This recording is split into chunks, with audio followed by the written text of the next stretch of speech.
Olá, pessoal! Estamos iniciando mais um Cuide-se, uma conversa rápida para apoiar os nossos cuidados com a nossa saúde mental. Essa terceira temporada continuou tendo como foco a promoção de um ambiente de trabalho saudável. Assim, nesse vídeo, a gente vai abordar contribuições da psicodinâmica do trabalho, que busca compreender os processos psicológicos individuais e coletivos no trabalho, assim como propor intervenções práticas para melhorar as condições de trabalho e promover a saúde mental dos trabalhadores. Então, gente, de acordo com Maria Tonelli, a psicodinâmica do trabalho é um campo da psicologia desenvolvido por Christopher Dejoux e colaboradores no final dos anos 80, como uma vertente crítica da abordagem francesa sobre a questão relação homem-trabalho.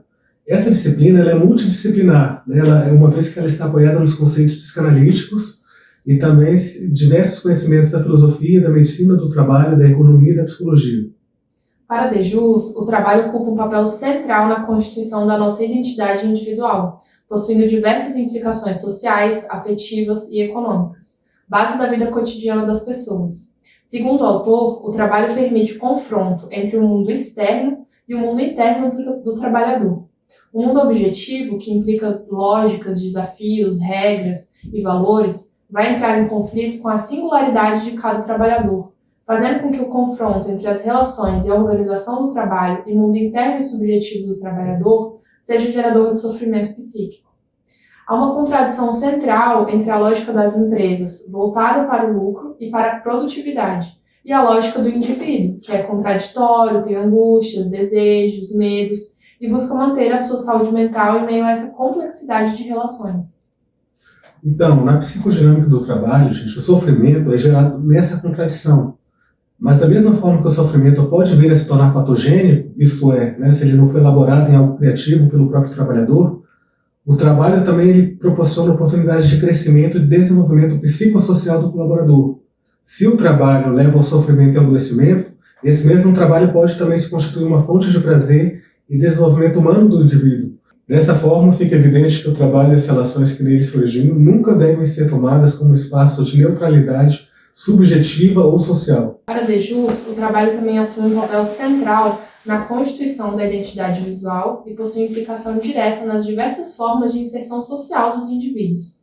Nesse sentido, o trabalho pode ser visto como fundamental na constituição das redes de relações sociais e de trocas afetivas e econômicas, base da vida cotidiana das pessoas. Atualmente, com a precarização e a instabilidade no mercado de trabalho, o profissional que antes era altamente especializado agora precisa se tornar mais polivalente, capaz de realizar uma multiplicidade de tarefas. No entanto, a rapidez dos avanços tecnológicos e organizacionais impossibilita, por vezes, o acompanhamento cognitivo dessas mudanças, criando um processo de desqualificação permanente do trabalhador, do seu saber fazer e da sua experiência acumulada. Esses fatores, para Dejoux, contribuem para o desenvolvimento de patologias relacionadas ao trabalho, como o estresse ocupacional, o burnout, a depressão relacionada ao trabalho, a ansiedade laboral, entre outros. Dejoux entende que está na organização do trabalho o principal fator de sofrimento psíquico dentro das organizações, de maneira que a forma como o trabalho é executado, a falta de autonomia e reconhecimento, a mecanização e repetição das tarefas, a sobrecarga, os estilos de gestão, as relações com a chefia e os demais colegas e os constantes ruídos na comunicação causam sofrimento ao trabalhador, né?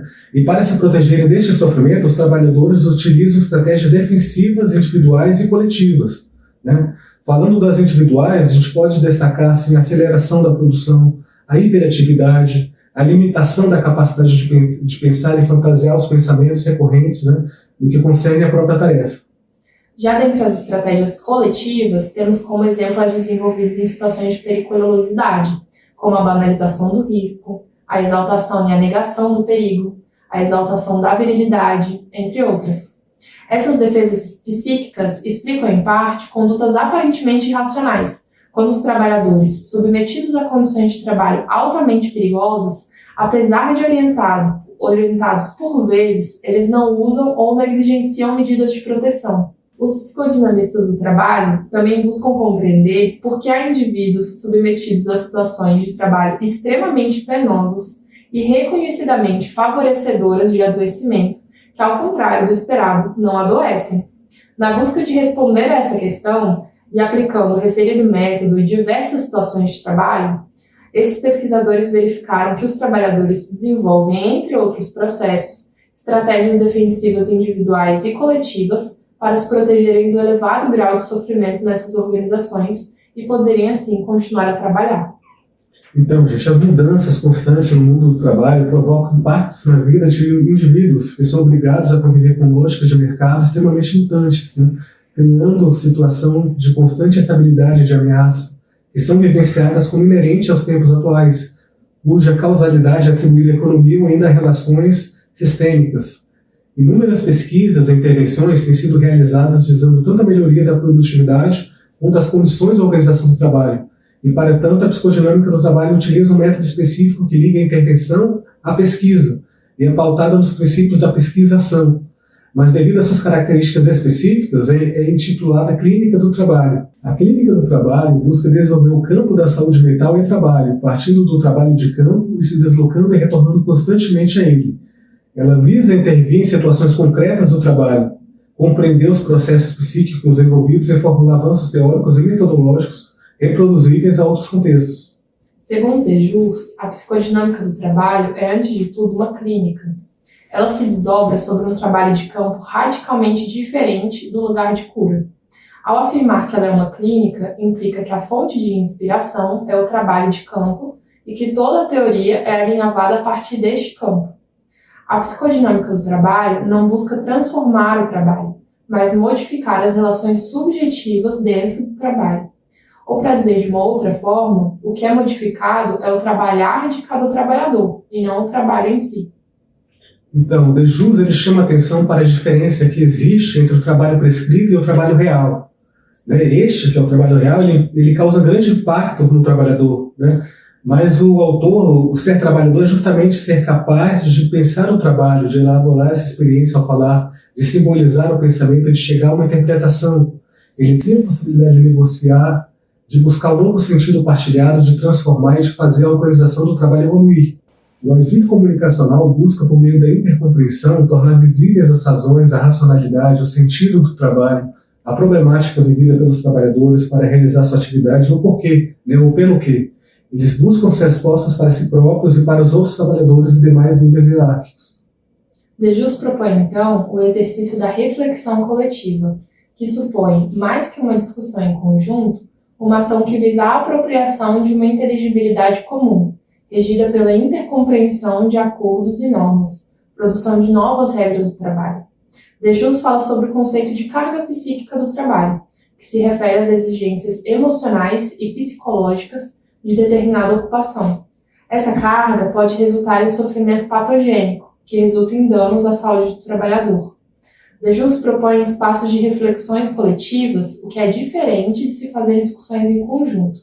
Na reflexão coletiva, é possível transformar o sofrimento patogênico em outros tipos de sofrimento, como o sofrimento ativo, que mobiliza o trabalhador a buscar soluções, e o sofrimento criativo, que possibilita a transformação das condições de trabalho.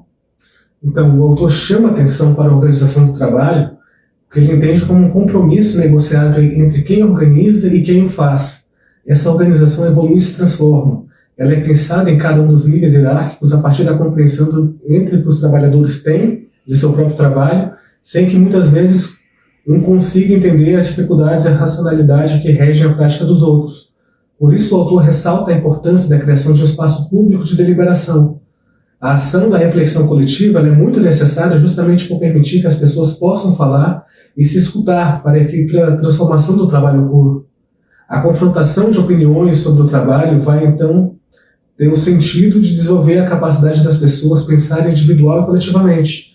Nestes espaços de deliberação coletiva é possível transformar o sofrimento patológico para o criativo. E lembrem-se, cuide-se.